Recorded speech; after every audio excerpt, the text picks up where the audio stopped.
Welcome to Bellevue, neighbors. The year is 1894. My father, the Reverend William Henry Gilder, used to sit right here in this chair on this porch.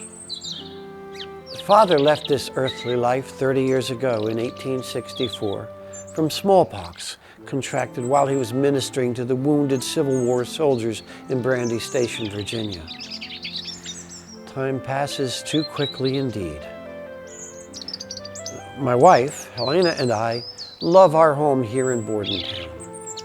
My work as editor of the Century magazine in New York keeps me busy. The influencers, artists, writers, and politicians of our time all intersecting in a cacophony of human challenges, yet somehow ripe with artistic possibilities.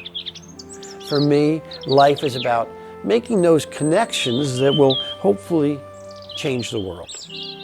Here at Bellevue, I find peace. You know, in light of world events, I've been thinking about Grover Cleveland lately. Grover and I met and really became close friends when we lived near each other at Four Brooks Farm in Marion, Massachusetts during the summer months. His wife, Frances, who called herself Frank, my wife, Helena, and I all totally enjoyed the arts and theater, as well as each other's company, of course.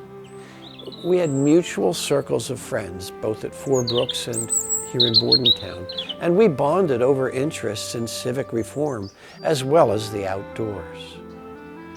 Grover enjoyed fishing, particularly on Buzzards Bay.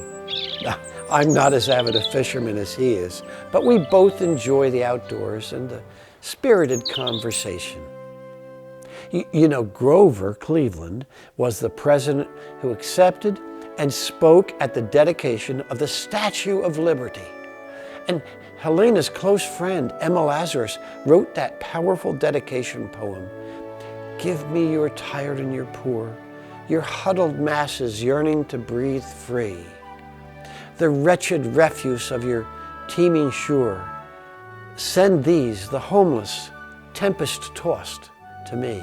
I lift my lamp beside the golden door. Let's hope this will always be the welcome for every immigrant who chooses to live in the United States. As my late father would have put it, may the good Lord always give us the strength and wisdom to protect the weak and vulnerable among us. Grover and I found we had a lot of experiences in common. We both had to support our widowed mothers and siblings when we were just teenagers. We were not wealthy and understood the importance of respecting individuals regardless of their wealth and their bootlicking. We both appreciated the reality that education was critical to developing a free and a democratic world. It was during these relaxing garden encounters at our summer home that we put our energies and collective wisdom together to compose Grover Cleveland's first inaugural speech. All the words were his, of course, but we shared ideas and we sought out the best linguistic choices for the clearest and most compelling way to present those ideas.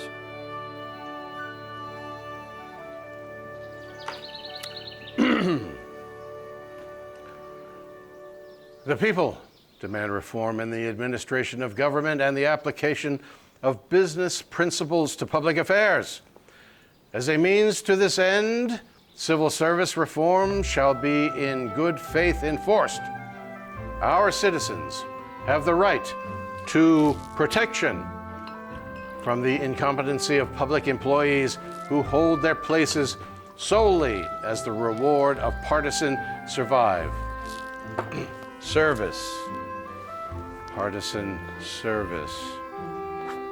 And from the corrupting influence of those who promise and the vicious methods of those who expect such rewards, and those who worthily seek public employment have the right to insist that merit and competency shall be recognized instead of party subservience or the surrender of honest political belief. Sounds good so far. Excellent. Thank you, sir. Mr. President. You know, Grover, I can tell that people respect you. And the fact that you stand up for fair treatment, not rewarding flunkies. It's now what, April of 1894, right? And our National Anti-Spoils League is prospering greatly, sir. It now has about 10,000 members in all parts of the Union. And the most promising thing is the Southern Sentiment. About 150 papers in the South, both daily and weekly, are favoring movement. The Anti-Spoils League has a foothold in about 900 separate communities in the United States.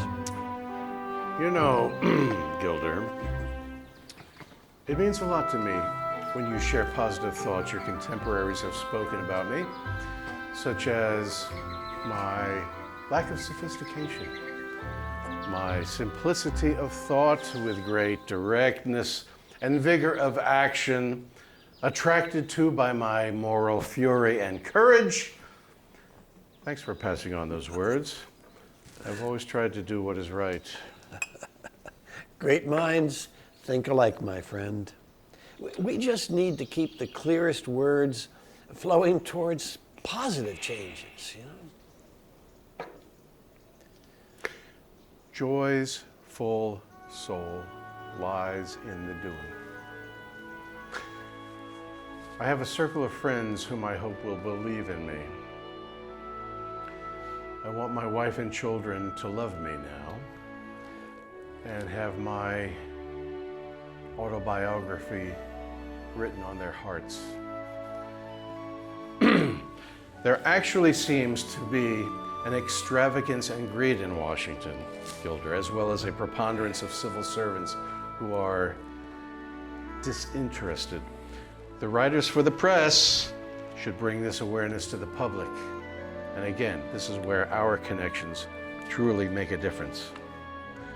And that is why fishing poles and the outdoors are a way to recharge and clarify our thoughts, concentrate, untangle, make it all make sense. Writers and caring politicians, together we can change the world and enjoy the nature of the change along with the fishing pond. Indeed. Well said, sir. Cheers.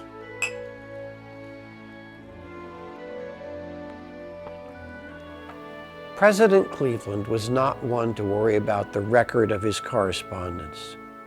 Grover was intent on making history, not recording it. His life theory was to do his best each day, then not to worry about telling the story of it.